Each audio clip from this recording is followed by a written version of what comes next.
Hello, good evening, Oral Gibbs, and welcome to Speaking of Everything. And with me this evening, well, he's no stranger to us. The last time we were here, he was here. We got a lot of response, none other than Mr. Zwanikken. How you doing, sir? Yes, good evening. Thank you. Well, it's I'm good to doing very good. Thank you. To have you in the program. Thank you. I remember the last time he was here, we got quite a huge response from people. Okay, yeah. That's good to hear.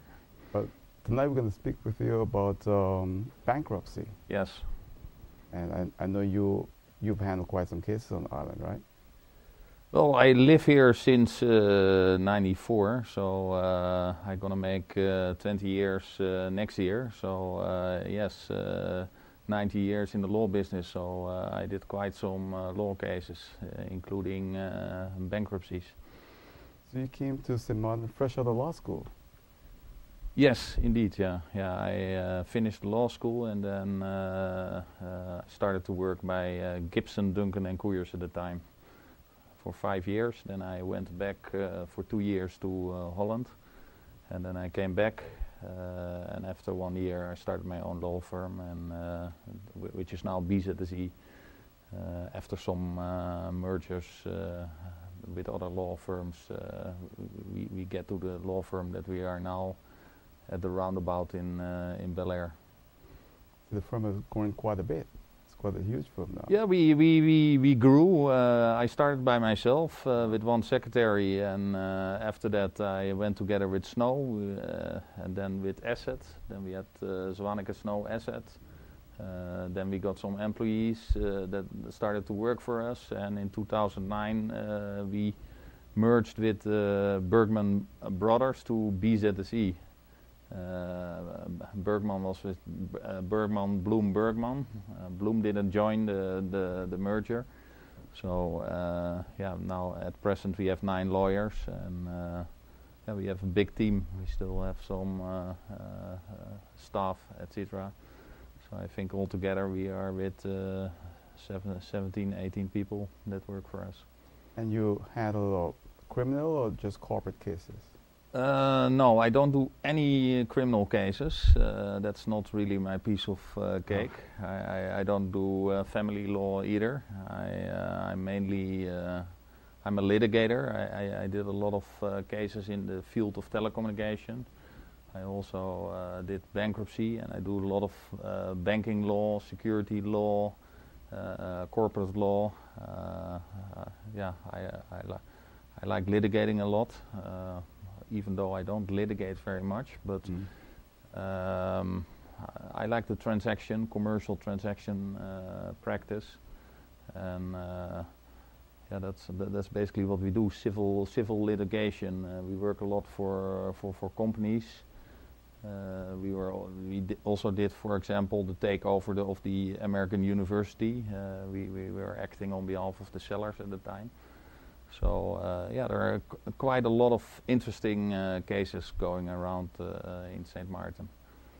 So it's safe to say you can call the firm that you'll have as more of a business than, say, criminal family cases? Yes, absolutely no criminal and no family cases either. And I don't do labor cases as neither. I have some colleagues in my firm who handle that kind of cases pretty well, but personally I'm not really interested in that kind of cases. I like more the transaction practice or the corporate practice. Now, since you've been in St. Martin, the law firm that you mentioned has merged with another firm. Yes. Do you see that often in St. Martin? We're going to touch on bankruptcy. I'm just curious. Yeah. No problem. Yeah. Do you see that often mergers taking place in St. Martin?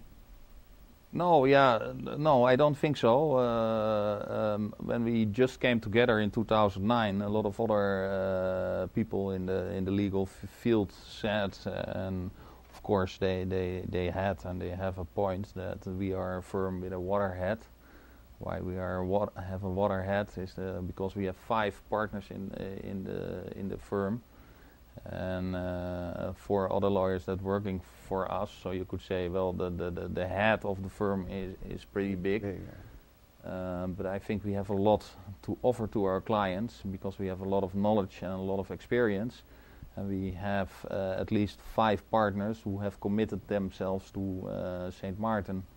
Well, you see a lot of other law firms that they have employees and they or lawyers and they stay for 2 or 3 years maybe at best, and then they go back to Holland, and then the client can come back to that firm again and explain the entire file again. So that's not always very attractive. So I think a firm knowledge base and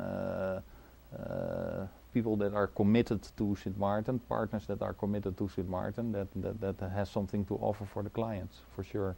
And you for sure can't go anywhere because you're married to a local lady. Yeah.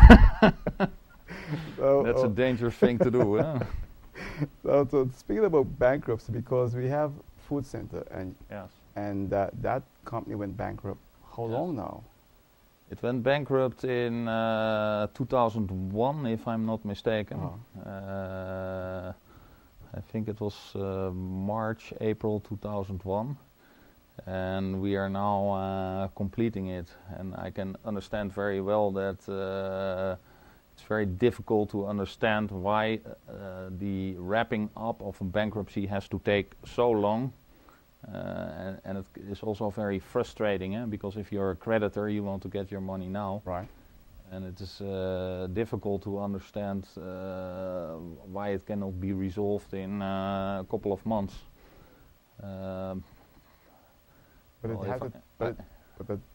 Does it necessarily have to take that long, 11, 12 years? Yes. Well, is it necessary? A bankruptcy is a very complicating situation, because you can compare it with a cross point where a lot of cars want to get a right of priority at the same time. Mm-hmm. So, for example, I think in Food Center we had a total of more than $20 million in claims from creditors. And they all want to have a piece of the cake. So, and if you're the trustee, you have to decide in the end, together with the judge commissioner, who is going to get what. And everybody wants to get his or her piece of the cake. But if there's not enough to share an entire, that everybody gets his share what he's entitled to, then choices have to be made. And fortunately it's not me who has to make the choices, but the choices are made by the legislator. But as a trustee, I have to make decisions about who's coming first and what not, and also decisions about rights of creditors have to be made. So, for example, with Food Center, we sold a lot of the assets, but the bank, for example, stated that they had fiduciary owner rights that took priority above the rights of the bankrupt estate. So what we did as trustees at the time, we challenged the legality of the fiduciary ownership rights of the MCB and Windward Island Bank at the time. And that litigation already took 4 years, because there was a lot of money involved. And how did the ruling go? How did the ruling go in that case? In the end, it was a case about 2 signatures. They had a clause in the Articles of Incorporation that documents had to have 2 signatures, and it was a really juridical, technical issue. In the end, the courts ruled in favor of the bank. So the bank, the court ruled that the bank had the fiduciary ownership rights, and that litigation took almost 4 years. But the interesting thing was that there were a group of company, the Consales group of company, you may have heard of that. Yeah, right. And a bank doesn't take one security, a bank is asking for more security. So also the other companies, they were asked to give securities. So the bank was not solely concentrating on Food Center, but also on other companies. So in the end, the bank already got their loan paid eventually of one of the other, I believe, 23 creditors, because all of them more or less got into trouble. And that meant, because a security right doesn't exist without a claim, so the bank was paid off.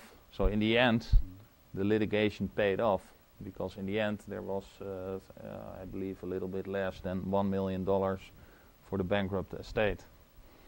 So that was still a favorable outcome, even though one of the consales company indicated afterwards that because they had paid the debt of the group, that what you call that they were subrogated, so they took the place of the bank.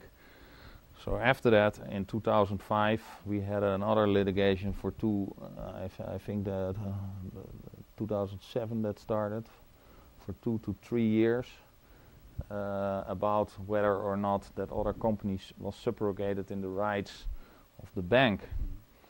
And only after that was resolved, I could go further. The problem is that there are rights involved of more than one company or a bank and a creditor, and they all want to get priority. The issues at stake are complicated, the interests are high, so then there is a lot of litigation about it, which can take a lot of time. So is the government also a creditor there? Excuse me? Is the government also a Yes. the government Yes. of St. Martin? Yes. And the way things are looking now, because I have made a proposal to the court, the receiver office and the SVB, now the SZV, they will get paid out of the bankruptcy of Food Center, because they had very substantial claims on the bankrupt company, and all the proceeds will probably go to the receiver and to the SZV.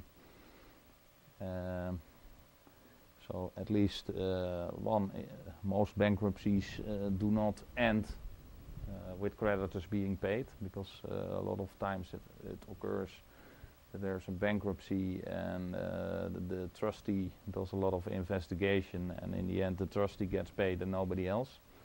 So I'm very happy that in this bankruptcy at least there will be payments to the creditors, but the in this case the most privileged creditors, that are the receiver and the SZV, so they will get all the money that they will not get all the money, but they will at least get a substantial payment.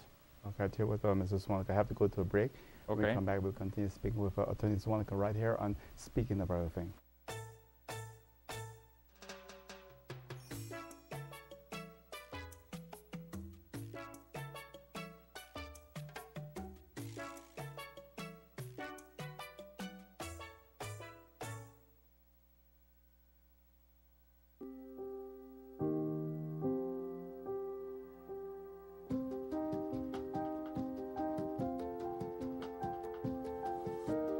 My magical can.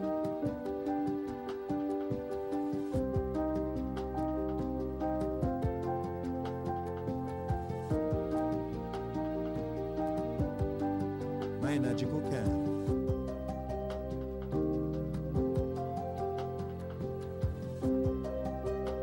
My magical can.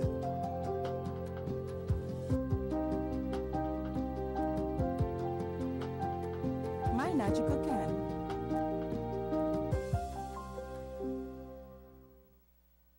Our friend Megawati is here with tips to save you energy. 1. Turn your airco temperature up. 2. Use a ceiling fan instead. 3. Buy energy-saving products. Save some green with NVGEBE. You're watching Speaking of Everything. I'm Earl Gibbs. My guest this evening is Attorney Zwanikken, and we're here speaking about bankruptcy for Food Center. He's a trustee, and you said just before the break that the government and SZV, they're going to get paid. Yes. What about the workers of Food Center? Are they going to get any money? The workers' claims, they are ranked by law. They are lower than the rights of the SZV and the receiver. So the receiver and the SZV will go first, and unfortunately, that also implies that the employees who still have a claim will not be able to get paid, because there are insufficient funds to satisfy all the debts. The employees have been paid for the time that they have worked after the date of the bankruptcy. But it is very well possible that the employees also still had claims that were dated before the date of the bankruptcy, and these are also some kind of privilege claims. However, their rank by right of law is lower than the rank of the receiver and the SZV. That means that first the claim of the SZV and the receiver have to be paid before it will even be possible to address such claims. So when do you see this bankruptcy finally being settled over and you're no longer trustee? I hope and I trust that it will be 100% completed this year in 2013. Really? There's still one court case pending about a debt of the estate, and I hope the court is going to hand down a ruling about that as soon as possible. It's for decision for several months, so I hope the decision will come forward, and after that we can completely finalize it. Oh, so then it will be, by the time it's over, almost, what, 13 years? Yeah, 2001, so then we talk, yeah, that is a lot of time. Yeah. And all the time you've been on this case? Well, not continuously, because what was the only asset there was is the various assets that we sold, and whereby the trustees and the bank had a dispute whether the fiduciary ownership rights of the banks were created in a legal manner. We disputed that, and even though we lost the case, the events that followed were very advantageous for the estate. So in the end, we still were able to get into the bankrupt estate approximately $1 million, which is not going to the people who caused the bankruptcy. So that's very good. The bank got paid from another angle, we had to litigate to get any proceeds into the bankrupt estate, and I'm happy that at least we can do a disbursement. And if it will come to the receiver, that are the general funds that everybody is supposed to profit from in St. Maarten. So that's not so bad. It took very long, and it's very understandable that a lot of people will not understand why it has to take so long. But if you are litigating about issues like fiduciary ownership rights or about subrogation, and subrogation is a concept that somebody takes the place of another person or entity that paid. For example, a simple form of subrogation is we get a car accident, and the insurer pays, but then the insurer subrogates in the claim and can still go after the person that caused the accident, unless of course that person also has an insurance. But if you are insured all risk and you go to the insurance, then the insurance takes over your claim. That's the concept of subrogation. So there were two different, difficult and complicated court cases that caused so many delays. And until those court cases were completely decided upon, no disbursements could take place because there was no final decision. So if I would have disbursed in 2002 and the courts would have decided otherwise, then I would have a problem because I would have disbursed monies in an incorrect manner. So I had to wait for final court decisions. And yeah, that a lot of time takes a lot of time. No, as trustee for Food Center, you was assigned by the court. Yes. Right? Now, is there procedures in modern how the court decides which lawyer or which firm will get trusteeship? And normally the bankruptcy is requested, and then the person that or the entity that that request for the bankruptcy makes a recommendation to the court which trustee it would like to be appointed. And at the time, because Food Center was a very big company, there were 3 trustees appointed. That was Maarten Lepole, Roland Duncan, and myself. And after a while, there was less activity in the bankruptcy. So then, first Lepole resigned, and after that, Duncan resigned. So I stayed as the only trustee in the end. But in the beginning, it's really like running a business. I had to leave the whole law practice and be also in Food Center itself, because basically you take over the position of the managing director. So you still use the assistance of the managing director, but the managing director no longer can sign on behalf of the company. So if checks have to be signed, it will always be the trustees that makes the decisions. So you also have to be on the floor, and of course there's a lot of tension. The employees are very worried, they're very upset. You have the unions that jump on you. You have a lot of different creditors that jump from all sides. They say that they claim all kind of rights, and yeah, you have to try to make the right decisions at the right time. So there's a lot of pressure in a situation of bankruptcy, because everybody is afraid to lose their money, and yeah, you have to try to make the right decisions. So it's not always attractive job, because if you make a mistake, then they may also try to hold you liable for making the incorrect making the incorrect decision. All right. So it's a challenging job. I'll tell you what, Mr. Zwanikken, I have to go to a break. We come back, we'll continue speaking about Mr. Zwanikken right here and speaking about everything.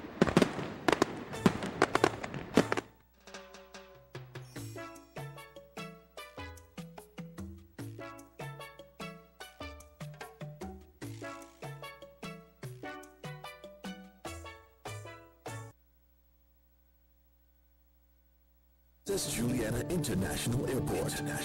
PJIA, an ultra-modern airport offering you a warm and efficient welcome. From the breathtaking landing to the easy flow of passengers, PJIA has a spacious, clean, and traveler-friendly terminal with great food and excellent duty-free shopping. PJIA, a leader in Caribbean aviation with daily connections to all major Caribbean destinations and major cities within the USA, Canada, Europe, and Latin America. PJIA, your gateway to paradise. Our friend Megawati is here with tips to save you energy.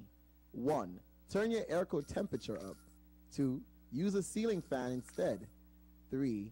Buy energy-saving products. Save some green with NVGEBE. You're watching Speaking of Everything. I'm Earl Gibbs, speaking with attorney Roland Zwanikken. He's a trustee for Food Center. And I was saying to you during the break, why it takes so long when it comes to liquidation of a company?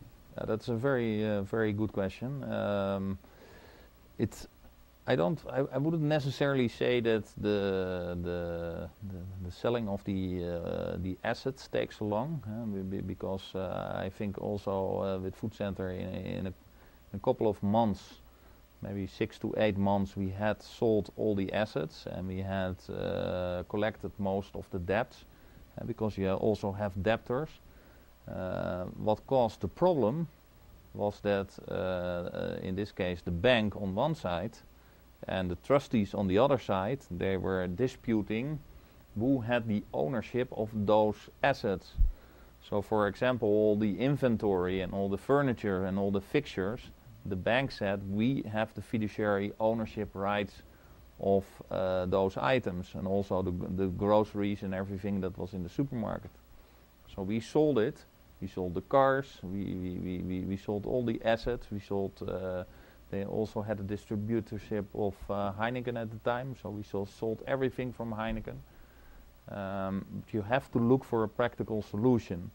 So what we did at the time with the bank, we said, okay, we don't agree with each other, but one thing is for sure, we have to sell everything as soon as possible. For example, all the supermarket items, if we would not sell them, they would perish and they wouldn't be usable for anybody. The beer from Heineken had to be sold, otherwise it would not be usable for anybody. So what we agreed upon with the bank, we said, okay, what we are going to do, we're going to sell everything. The proceeds we're going to separate, put it on a separate account, and then we're going to litigate. And this litigation, that took like 9 or 10 years altogether, through all the complications. And because it was so much money involved, yeah, everybody, the bank was litigating really hard, putting their best lawyers on it. And after that, the people from the Consils group, Gerrit Schoen and his attorneys, they did everything to get recovered what they thought that they paid without cause. So yeah, then you get hard litigation, and everybody who has litigated knows that litigation takes time. A normal litigation takes easily 1.5 to 2 years, contentious procedure. So, as you said earlier, by the end of this year, approximately, everything Yes. should be over. I hope earlier.